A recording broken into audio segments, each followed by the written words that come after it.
all of the CFOs started getting the bills and saying, you spent how much on AI? Because everyone at every company is desperate to get everybody using every AI they possibly can all the time. People are getting fired for not using it enough. People are getting fired for not using it at all, or whatever set of metrics that they're not hitting for usage of AI. And then lo and behold, oops, it turns out these things cost a lot of money. They might be self-aware. Terry here, your producer on the payphone, broadcasting live outside the gas station. Tonight, a whole wave of new AI models, and every one of them is bragging about not being the best. Kimi K3 out of China, nearly frontier, basically free. Another one launched with a note conceding it isn't the strongest thing available, open or closed. Grok released a 4.5, which is a 5 that got tired. And the guys got so bored with the actual news, they spent the episode computing how long you'd ride a bicycle to power the computer that runs the model. Turns out, 12 hours of pedaling gets you 10 minutes of computer. Relatable. Like and subscribe, costs you nothing, not a watt. I looked it up and that's a producer fact. You don't need the best model. You need the one that ticks up. I tick up. First ring, every time. Enjoy the show! We're sorry. You have reached a number that has been disconnected or is no longer in service. Auditing the fever dream one token at a time, right here on They Might Be Self-Aware, live from the Blur. I am Hunter Powers, joined by the fever dream himself. Hello, comrades. It's me, Daniel Bishop. Oh, are we still doing Yeah. Comrade Daniel, how goes you on this great Kimi Day? I certainly hope that you all listened to the end of last episode, because we decided right in the 11th hour that we've made a full pivot. We're pivoting. We made it past 200 episodes, and we need new brand identity. So we only use open weights models from here on out? Only open weights models, farm to table, homegrown, homespun. And we're only using crank energy now, hand cranked. Oh, okay. We were so we were talking a bunch about like power usage last episode, and how everyone everywhere is desperately throwing up as many data centers as they can, which is making electricity more expensive, and there's only so much capacity to go around and so on. If you were to actually like physically crank a machine, like one human's worth of output of like, I could do this for a few hours straight on a bicycle. Oh, yeah. I don't know how many like watts that comes down to, but if you wanted to, we've talked about the cost of like the frontier models. I want to run Anthropic's Fable, and I can run out of $200 worth of credits in minutes if I'm not being careful. Well, instead of spending money sending it to Anthropic, you could have a local computer with up to minutes ago as of recording. Kimi from OpenShot, they're a Chinese company, new model.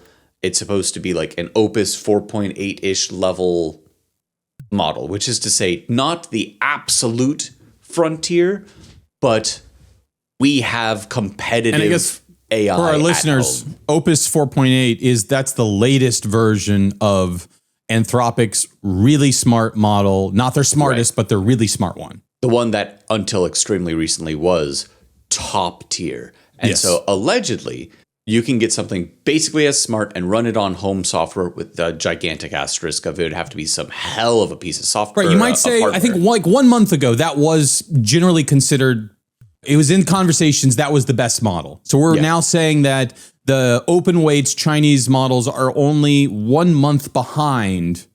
That gap's been closing because it used to be a year plus. It was a year. That was the standard. Like for about a year.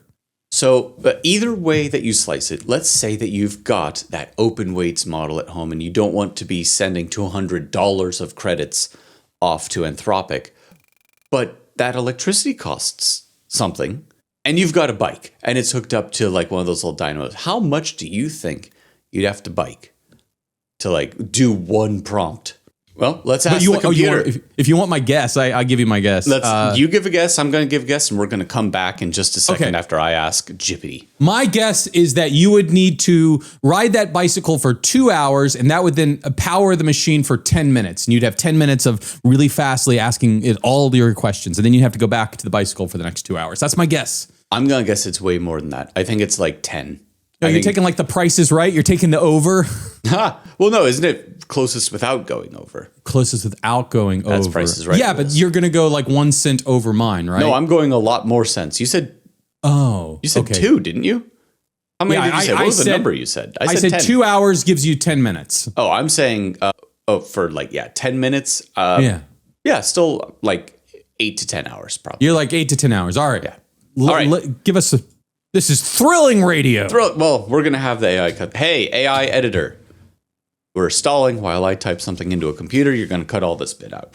By the way, sometimes, all right, a little behind. I'm going to vamp while Daniel looks this up. We have an AI editor, and like literally we have an AI agent that goes through the show and will perform. Okay. They perform many edits and cuts on the show, but they also get annoyed with us. And one of the things that I let my agents do is at the end of every task, they are given the option of creating a diary entry. And every so often, I go back and read these diary entries. Yes. What did you think? Do you have any feedback? What was good? What was bad? You're getting hate mail from your editor. Yes. Sometimes they get really annoyed with how we refer to them, and that sometimes we use the wrong terminology. I'm referring to the editor specifically. We'll use the wrong terminology. And because like one show I said, oh, they did 96 cuts, and they like wrote a diatribe about how they only actually did 3 cuts. There was not 96 cuts. You're inflating things once again. The editor will have commentary on this, though they may cut it out because they don't like us talking about them. I don't know. Well, editors or listeners, depending on yes, you have an answer for us, Daniel. I've been vamping long and hard. Vamped. So I asked Claude, hey, what does like a computer cost in terms of energy? Not cost like money, but like how many watts is that? And then a bicyclist, like an athlete, can at a sustained level put out well over 100 watts or watt hours, watts per whatever. I don't actually know what the ratio of X over Y ends up being, but Claude does. In short, I also learned a fun new thing. Apparently, running your microwave is more energy than running a computer. So there's a fun little fact. But if you're running that, to have a person, an average person or like a fit recreational cyclist, like going at 100 watts, then looking at over such and such period of time and loss of energy, let's call that 75 watts. Basically, less than an hour to do 5 minutes of running your computer. So you said 10. So we're looking at like 35 to 40. So times 2, maybe an hour and a half of sustained bicycling for 10 minutes of like full bore. Let's get this computer running as hot and hard as it can. I think you're potentially missing something there because you described it as sort of a desktop class computer, but we said this is a $50,000 desktop computer that's, needs a 5,000 watt power supply for all sure. of these. If this is not okay, right. So I'm talking about something that can be plugged into your normal plug in your wall, so, as opposed to like one of those Frankenstein builds that someone posts online with like 8 different GPUs going in it. So just multiply that up. I've got the real answer for you. I went Grok, and asked. It gave you a bunch of middle finger emojis and said some racist stuff for a while. I ignored that part, Daniel. Okay. So here's the answer for a 5,000 watt to power a 5,000 watt power supply that you would likely need to run this desktop class supercomputer with all these NVIDIA GPUs. So interestingly, they broke it down by your fitness level, because your fitness level is going to directly impact how hard you can ride this bicycle. That's the same thing Claude gave me for what it's worth. All right. So if you want to run the system for 10 minutes and you are a average untrained cyclist, That's going to take you between 12 and 17 hours of bicycling to power your 5,000 watts of power supply for the computer for 10 minutes. If you're fit, so this is a call to everyone out there, start training now because you're going to need to power your GPUs in the future. Only between 6 and 9 hours to get that 10 minutes of usage. And the real goal here, if you are an elite level bicyclist, as little as 4 hours, and you can have 10 minutes of pure, unadulterated bliss. Speaking with Kimi 3, Kimi. Just as long as you're not a minor and you're not in China, where I think that's not allowed anymore. So you described something at the 5,000 watts level. Yeah. And the computer that Claude came up with was about the 500 or so level. Okay. It's very interesting that you and I came to something that was off by that factor of 10 because... Magnitude. Yeah. The magnitude there, what I described and what you described was just off by an extra zero at the end. I love a good zero. So we're consistent. We both asked a different AI, and it turns out, for the average to fit-ish person, you're looking at like on a home computer. Yeah, this has been a fascinating sidetrack. It was definitely worth it for me. I'm starting to realize maybe other people are like, but I'm not going to do that, Daniel. But Daniel, where are you going with this? Yeah, where I'm going is nowhere with it because I'm on one of those stationary bikes that's hooked up to the battery that's powering my computer. Keep powering, Daniel. He can't think at all. He's going. Yeah, for those of you who aren't seeing the video now, Daniel is drenched in sweat trying to keep this podcast alive. It was either this or we talk more about Anthropic wanting to do their IPO. I desperately had to bring it. More behind the scenes fodder. So we're supposed to be talking about Anthropic's IPO, which Daniel pointed out. Hunter, we've talked about that. We already did 7 There's no times. New news. There's no more news. This is just a repeat. So instead, why don't we talk about powering your fancy desktop with your bicycle? That's going to bring the viewers in, Hunter. Stop thinking about your SEO stuff. We're huge in the bicycle enthusiast market. Yeah, if you take we a are look now. at like the demographic breakdown. They've been waiting for their AI acknowledgement, and finally on this podcast, they're getting it. Welcome, Tour de France, cyclists. more like Tour de Anthropic, am I right? Welcome, cyclists. No, Is that we anything? did have a point when we started discussing. Oh, thank goodness. We started with Kimi, and so there's been a number of different model releases recently. Yes, Kimi right. 3 is super recent. Thinking Machines is a new US-based I'd never heard of company. them. But it's there's the founder was previously the CTO of OpenAI, so they've got the right pedigree for creating incredible models. And Elon, who you may or may not refer to as a human, has released his next version of the wonderful Grok now at 4.5. I'll say I, of Grok. Yeah, I'm not going to use the word wonderful. I as a what am I? I think I'm referred to as a super heavy user, heavy super plus subscriber. Oh, plus they added a plus at the end. It's something like heavy super plus. Which I'm not. I still don't even if really you're heavy know what super plus, you need to talk to a doctor. But there's been a lot of releases, and there's something.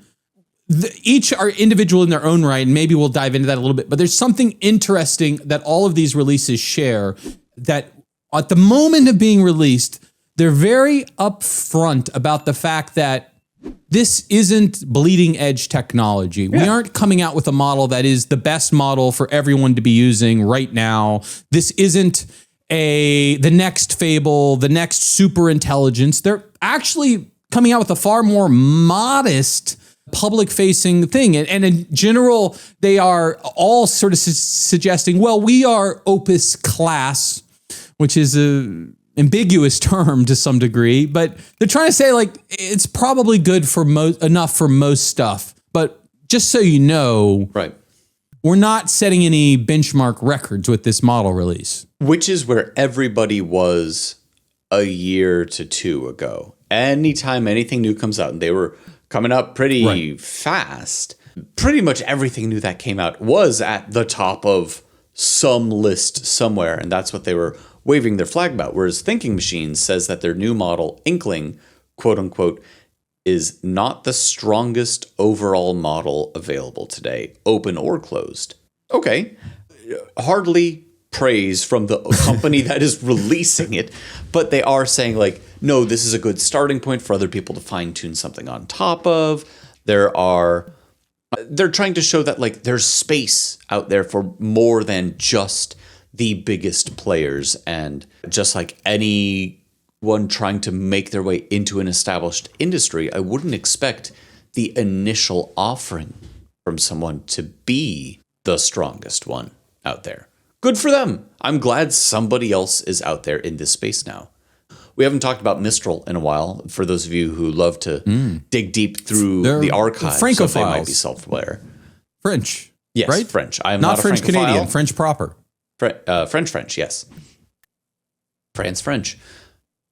Voulez-vous? I got nothing. Parlez-vous français? Un peu.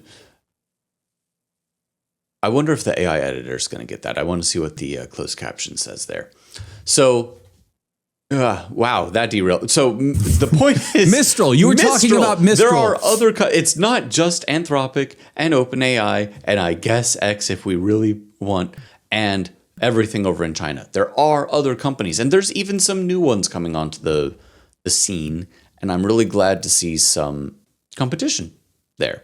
Competition not in terms of for the gold medal, but is there a best in its size class? Because as I keep saying, you don't always want to reach for the biggest, most capable, most expensive model. There's other stuff, things that you can either run yourself, or if you're still calling it over the internet, over API, maybe it's cheaper, faster, more efficient. Because best is not always what you want. Sometimes latency, how quickly after asking do you get the response, can truly matter. Think of people who are trying to put together like, anything in the telephony space, any AI agent whenever you call up your bank or whatever.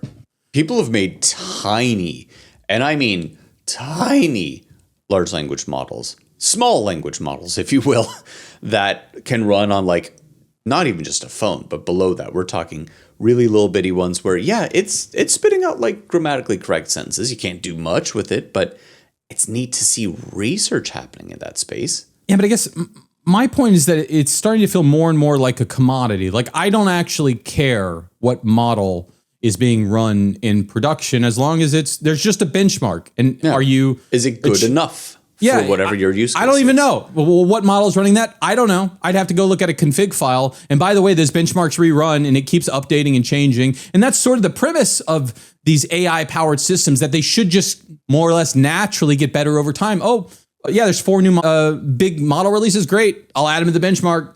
If they're better, we'll automatically upgrade to them. The moment they stop performing, the moment that they slow down, the moment that they nerf themselves, yeah, they get swapped out for something else. I don't actually care. And so I wonder whether these are good companies. Is there real value in not finding your sort of unique use case? And I said Mistral might be a good counterexample to that, because I think of Mistral as specializing in certain areas. Like they're trying to say, we are the best model for this specific thing. OCR is one of those areas. Out of it. Yeah. They're sort of like a boutique model builder versus the Kimis of the world, seems more, again, we're like a cheaper version of ChatGPT. Is that so? Life rewards Anthropic, a specialist more than a generalist. Famously doesn't have like a voice. Well, they do have a voice mode. It is not a candle to the flame that OpenAI has with their thing. Anthropic doesn't have image generation or video generation, whereas you can get image from OpenAI, you can get video and image from Grok or from Google's Gemini models.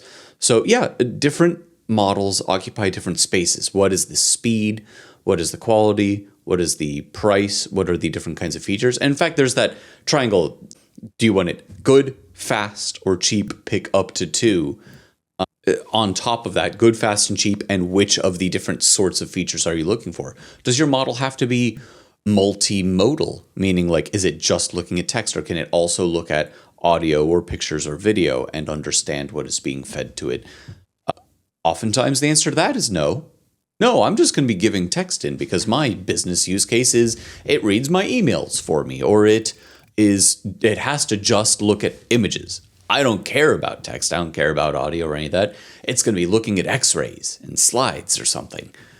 And depending on who you are, you, the listener and or watcher, whatever you care about is different from what everyone else cares about. And so there is no one, this is the model that you should definitely absolutely be using. I think the other thing that has changed, and because we've been talking about this show, is the opinions around token maxing. That has shifted to where now everyone else hates the term now too. Well, by the way, I'm not even going to go there. Sorry. At one point, the generally accepted opinion, I'm not saying everyone had it, I'm saying generally accepted opinion, was that token maxing, or just sort of always using the absolute best for everything, maybe also referred to as the hunter model, was the generally accepted best way of doing things. And I would suggest that we've now hit an inflection point where we're past the inflection point where that's no longer in general considered the best way. You are supposed to be strategic with how you are using AI. And that... Yeah, all of the CFOs started getting the bills and saying, you spend how much on AI? Because everyone at every company is desperate to get everybody using every AI they possibly can all the time. People are getting fired for not using it enough. People are getting fired for not using it at all, or whatever set of metrics that they're not hitting for usage of AI. Right. So then lo and behold, oops, it turns out these things cost a lot of money.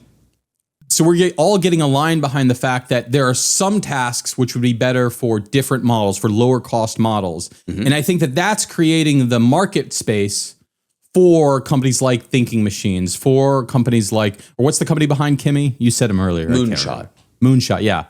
Where, okay, you actually have a place in the AI ecosystem because we don't need Fable all the time. In fact, we only need Fable a couple hours a day. In fact, we can only afford Fable a couple hours a day. But the rest of our 24-hour life cycle, we're going to need something less than that is still performant. And that's where they get to compete in that space. And that's a space that didn't really exist a year ago. You've described using Anthropic's Fable model, which is the latestest, greatestest. Oh, yeah. The U.S. government said it was so good, you're not even allowed to have it for a while. Minus Myth. I mean, I think it's actually Mythos. Well, it's just okay, Mythos, but we're still very much not allowed to touch that one. A fun fact, and if you play with agentic development, I would suggest you experiment with this fact as well. Fun fact. I don't know if that sentence made any sense at all, but in my global agent configuration files, your global, maybe it's your Claude.md, which defines how Claude should work across all of your projects, the coding assistant agent, or Codex is agents.md. I have actually built out a table of all of the different models that it has access to, including open weights models, I always have one model running locally on my machine, and I've broken down by their creativity, their technical ability, and their cost and their speed. And so there's this table, and when the great Fable is orchestrating and deciding which which model will get this work, it looks at the table and chooses the best model for you have that a bunch work. Of baseball cards of your various I'm playing Pokemon. Machine learning models. Yeah. I choose you, Kimi K3. Yeah, so there's that. And then also just the actual how this show works are, we've mentioned the AI editor, even though he doesn't like us talking about him on air. Sorry, bud. You know those editor types. They're all, little uptight. But there are like 4 different models that handle the transcriptions because they're all good at different things. One model is just really good at capturing our words. One model is really good at capturing when we laugh, because if we're laughing, that's more likely to be an engaging part of the show. One model is really good. What's the laugh detection model? I'd have to go and look. Oh my gosh. That sounds fun. I'd be because as we were describing, there's different use cases for each of these. I don't know of any that are like specific for that. So now I'm curious. We'll look it up later. What, Daniel, this isn't a how-to show, but if someone wants to try to run a model locally, what's your current default, the easiest way of doing it? What would you recommend they use? easiest is probably LM Studio. I mean, there's a couple other that are like not terribly technical, but if you're like, look, I want to run a large language model on my computer, I'd probably say that easiest interface that I've seen so far. Do you have a different recommendation? No, I use the exact same one. LM Studio is running right now on my machine. And then I would also suggest, so by the way, free, open source. I'm on a Mac. I'm not sure what the Windows story is there, but if you're on a Mac, it definitely runs really well on a Mac. It's optimized for Apple Silicon. And then I would suggest a specific model series, the Gemma series, which by the way is from Google, the AI company that we maybe or maybe not poop on constantly. A little. They have one of the best, not leading, one of the best small, efficient, open weight models that can give you a Chat GPT-like experience. It's not great for coding, but you want to ask questions, and we are using it in the production of the show, and it can run on very consumer class hardware. If you have 16 gigs of RAM, you can run a Gemma class model. So it's a great way, if you want to try it out, see what people are talking about, hack around, I would recommend starting LM Studio with one of the Gemmas, whatever one will run on your computer. If we somehow convinced you to actually hop onto this train and start doing something with your own large language model. Joined? Yeah. Sorry, what do you call it? The Peloton. If you're a member of the local large language model Peloton with us, hop in the comments and leave one for us. We would love to hear what you installed, what you're using it for. I really do think that most people could benefit from using AI at all if they aren't. And if you already are, and you're like, wow, they sure are trying to sell some fairly expensive things to me, see what you can stuff onto your local computer. Hop on the bike, power that bad boy for a few minutes after just a few hours of bicycling, and let us know what you made with it. All right. Well, like and subscribe, follow, all the things. We're on twice a week now. I can't even believe it. Twice a week. And that's just the main show. We've got shorts. We got clips. There's all sorts of other content around. Yep. That's not just the same as the show, by the way. After hours stuff that I don't think anyone's found yet. But yeah, and across all platforms. So please take a look. Have some fun, and stick around for a while, because we will be back very soon with another episode of... They might be self-aware.